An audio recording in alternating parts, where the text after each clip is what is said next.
Red Dead Redemption 2 has the most beautifully detailed open world ever made.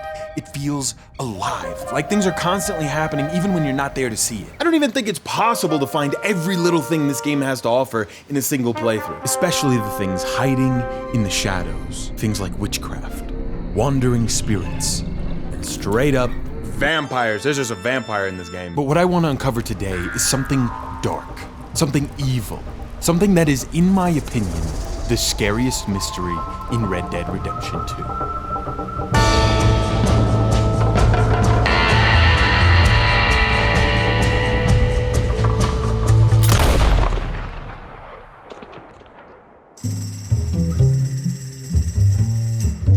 My investigation begins in the town of Rhodes. Now, there's already some pretty dark stuff here in town, like this guy trapped down here in this basement. But I don't have time to talk about every mystery, so we'll just leave him down here for now. So I would love to do another video like this, so if you end up enjoying this one and you want to see what's going on with that guy, just like, subscribe, all that stuff.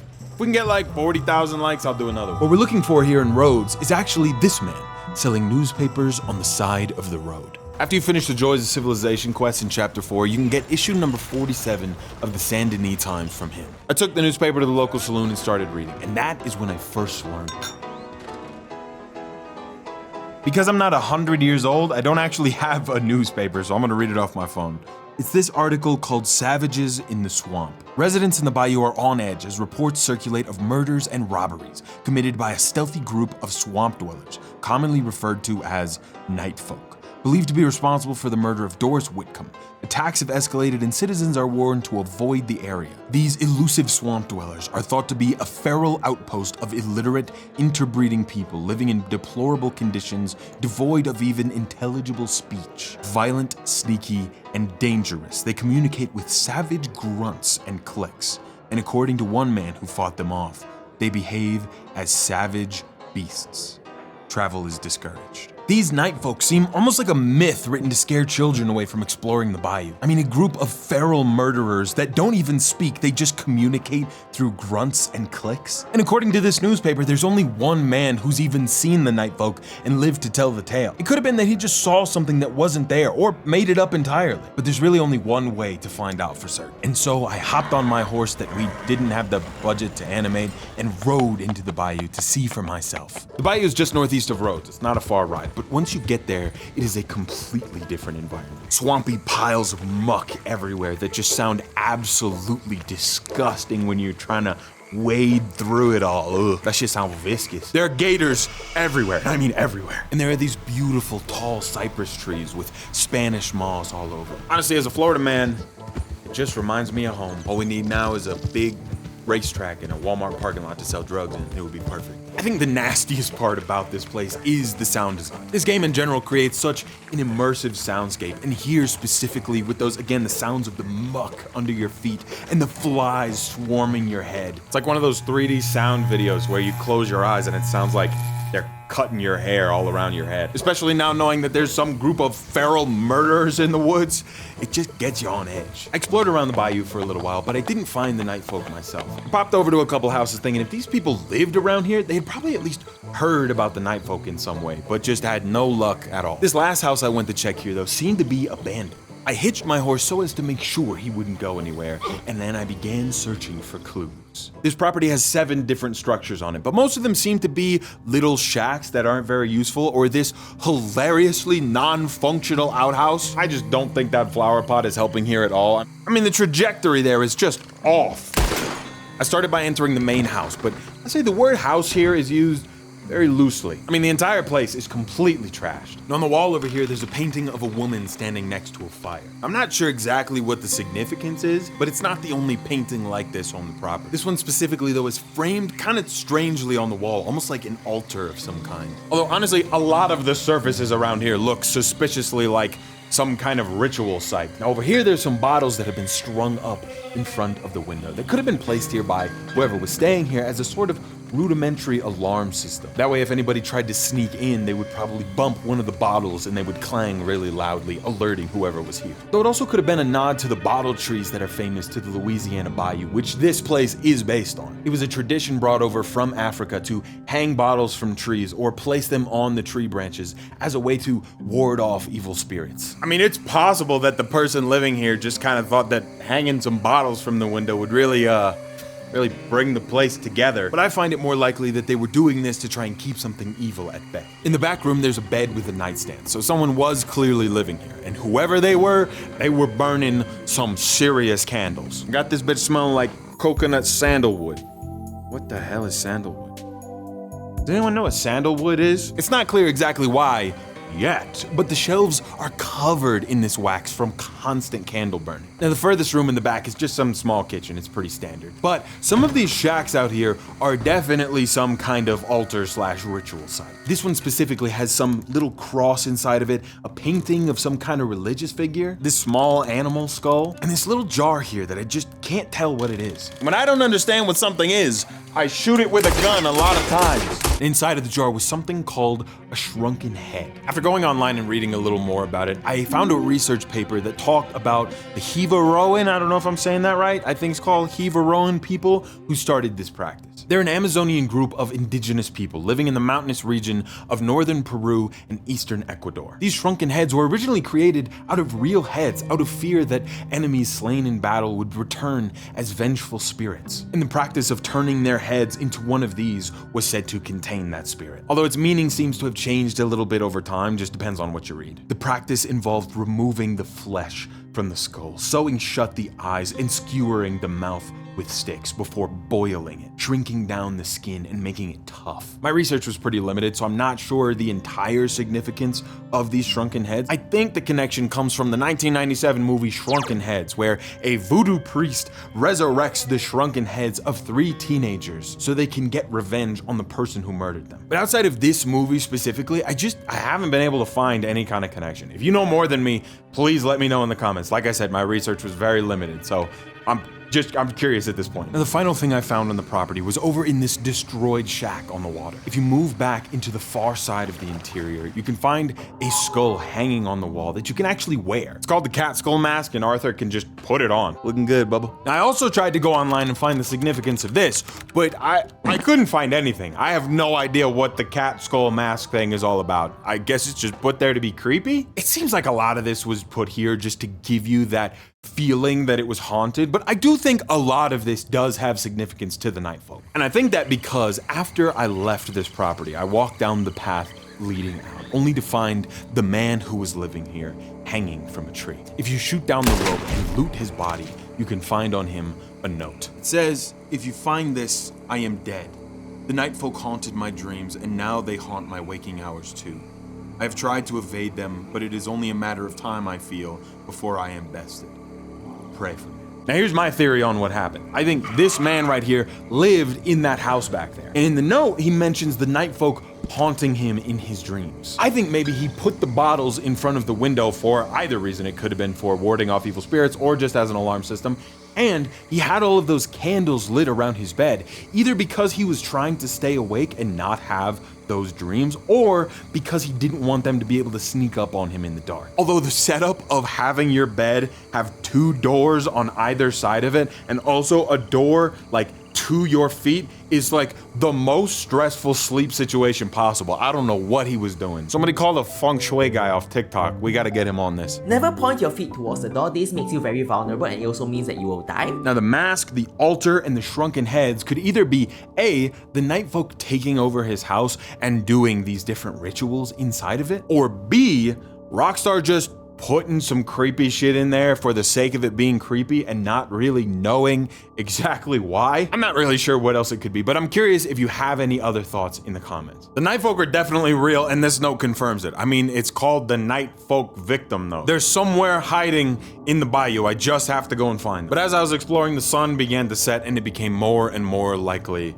that they would find me I don't see so good in the dark. I got astigmatism. And especially when it's dark and foggy. I don't know who turned on the goddamn fog machine, but this shit just rolled in out of nowhere. The fog is what kind of ties it all together though, and what makes the bayou, in my opinion, the scariest place in Red Dead. I'm waiting for you. That's a ghost. That's just a straight up ghost out here. She's definitely not one of the night folk, because one of the few things we know about the night folk is that they communicate through clicks. They don't talk. And this woman you can hear speaking, sometimes crying out through the bayou. But if you try to get close to her, she'll just disappear. Her name was Agnes Downs, but now they just call her the Ghost of Blue Water Marsh. She appears to you every second night in the bayou and tells a different piece of her life story. After putting together all the pieces, and by that I mean watching a compilation of all the voice lines on YouTube, the story goes a little bit like this. Agnes Downs fell in love with a married man. Naturally, her family did not approve of this, and I'm sure his didn't either. So to keep it a secret, she would sneak away to an old tree in Blue Water Marsh where the two of them could be together. I love you, my darling. Love the very grandest thing. And after a while, Agnes got pregnant. She thought now he would leave his wife and marry her instead. That, however, just did not happen. He's going to come back to me. Honest. He will do. She never loved you. She never did. He refused to leave his wife and left her fully alone. She became convinced that she would never find another because she had gotten pregnant out of wedlock. No one would want her anymore. But what am I to do? I gave you everything. No one will have me now.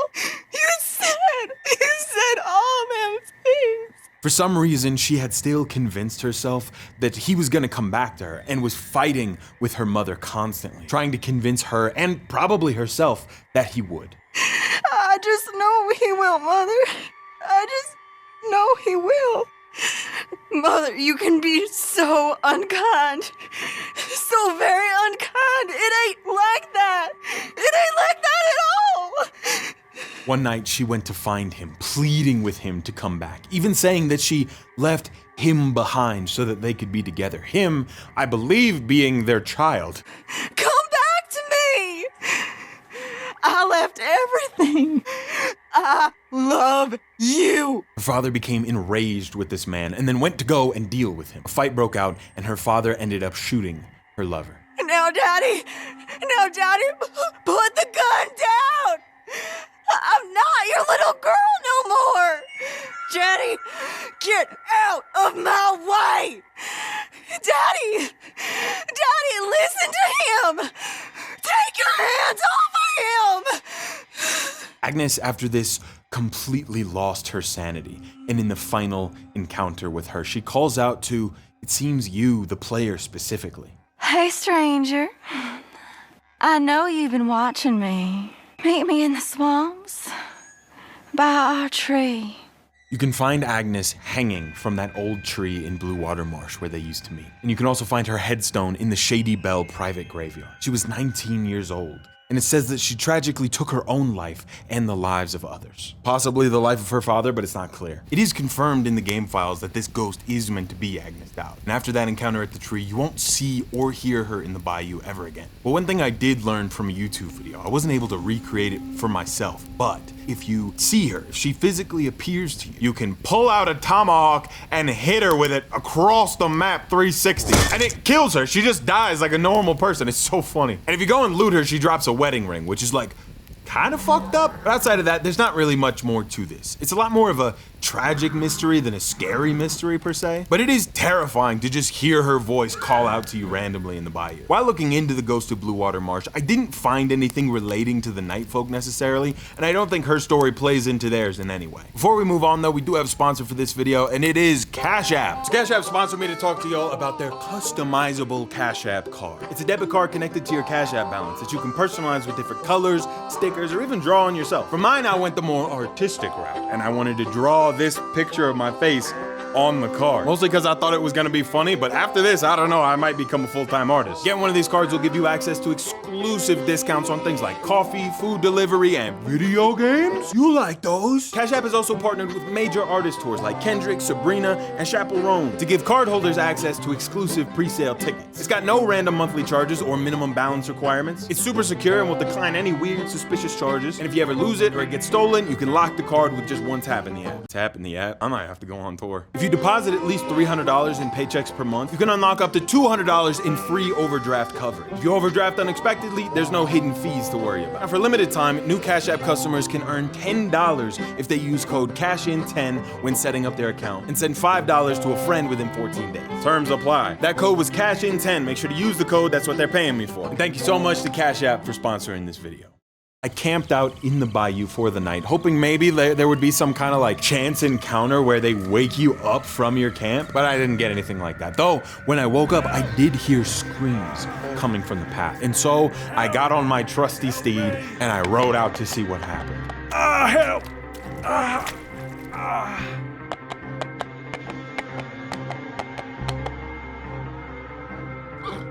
Are you okay? The Night Oak.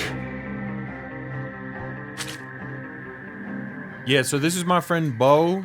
He just came over to my house and we filmed this together. I thought it would be fun. I thought it'd be funny if I tried to pick him up. I didn't realize how hard it is to pick up another man.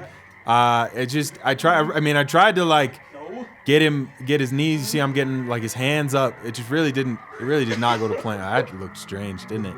It didn't go exactly. Wait, so yeah, I had him stand up. Basically you'll see. He like chilled then. Yeah, just like that. Anyway, yeah, this is Bo. Let's get out of here, boy. Once I got into Saint Denis, I took Bo to the doctor where hopefully we could save his life. Not because I care necessarily whether he lives or dies, it's just that he's the only person so far that we've met who's seen the night folk and lived, and so it's likely he knows at least something about him. And while he's getting the best health care that the Old West has to offer, there is one mystery here in the city of Saint Denis that's almost as terrifying as the night folk. In another newspaper article, we're reading a lot of the newspaper lately, there is an article about 5 ritual murders happening all around Saint Denis, a phenomenon that seems to be happening now for the second time. Although the first time this happened, these murders were committed by a man named Bosco Lopez, who was already captured and hanged for these crimes, and his body was already being shipped back to Argentina, where he was originally from. Only he might not have made it there. Just north of the McFarland Ranch, on the side of the road, you can find this, a coffin that's been left open. A super crazy looking gothic carriage, and the driver hanged from the back of it. That's not confirmed necessarily, but a lot of people seem to think that the man inside of this coffin was Bosco Lopez, who rose out of it from the dead. It's said that he hanged the driver here and went back to Saint Denis to continue his rampage. Now, what sets this apart from normal murders is that on the wall at each murder site, a kind of poem was written on the wall. At each site you visit, Arthur will pull out his journal and write the words and draw a little piece of the map where this murder took place. This one specifically says, "On my lips there will be 6 before the lust is sated." And with 5 deaths already, I take that to mean one more is coming. I guess technically there were 10 if he was doing it before, but I don't know, whatever. Once you've collected all the locations, you'll get a new drawn map inside your journal, connecting each of them, forming the shape of a pentagram. And due to my astute detective skills, I looked it up. The center of the pentagram is where the 6th and final murder will take place.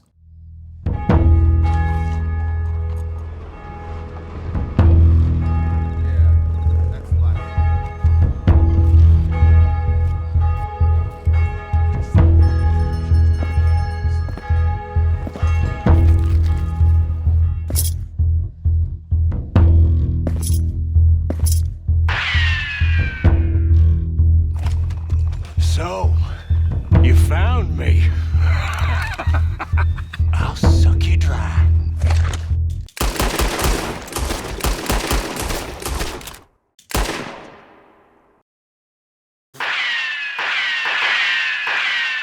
This is the vampire of Saint Denis. His story and design are based on the original Nosferatu film. And when you find him, it's almost as if he's been expecting you. Yeah, he's a vampire, but he's not like the cool kind of vampire, or even the sparkly kind that plays baseball. Y'all remember that? Just me? Never mind. I thought he was gonna do something crazy, but he just gets up and runs at you at normal human speed, maybe a little slower even. And if you shoot him a couple times, he just dies.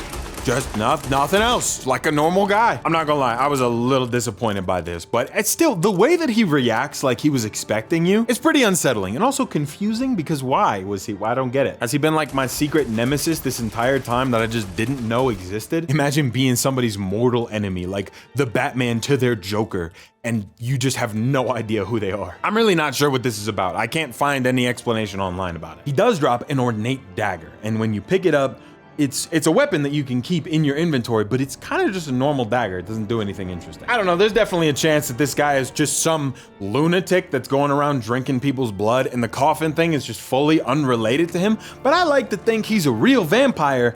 He's just a sucky one, right? Huh?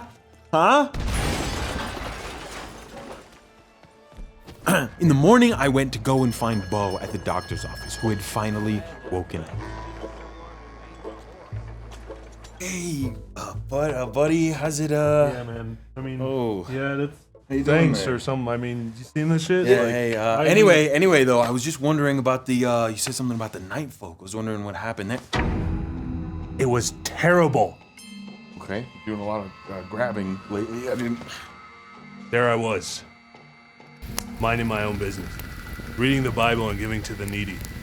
Heard the cries of a woman. Being the good man that I am, I jumped into the action and followed the crying. I found her in the middle of the woods. Asked her if she was okay. But as soon as I asked that, I found myself trapped around 500 knife. 500? I feel like there aren't 500 in there, because I was just there and there were 500. Okay. So here I am, surrounded. I quickly grabbed for my gun.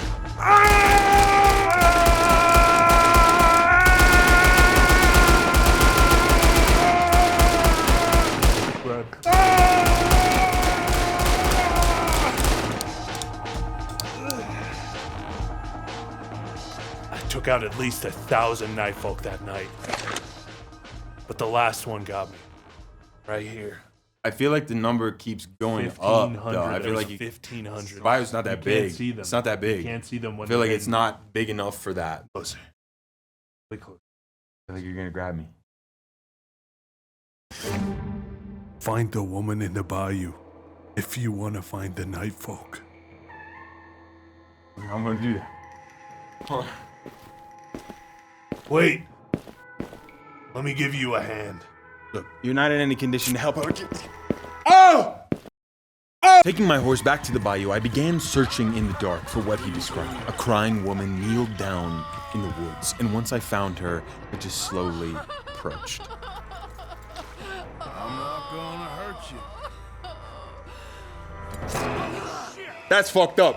That's wrong. They shouldn't be able to do that. Even though I knew they were gonna jump out, it still scared the absolute shit out of me. Now from this encounter, we can tell that the night folk generally only use melee weapons or a bow and arrow. Their eyes are completely whited out, as well as their faces and bodies being covered in white paint. And they don't seem to have anything of value on them usually. So this, going up to the crying woman in the woods, is one of a few ways that you can trigger a night folk attack. And you've already seen another one of them. I just kind of lied about it. That body we found with the note earlier, if you shoot it down, the night folk will actually just come out of nowhere silently and start trying to kill you. But I didn't mention it at the time because, I don't know, like suspense, continuity, watch time, whatever, I don't know.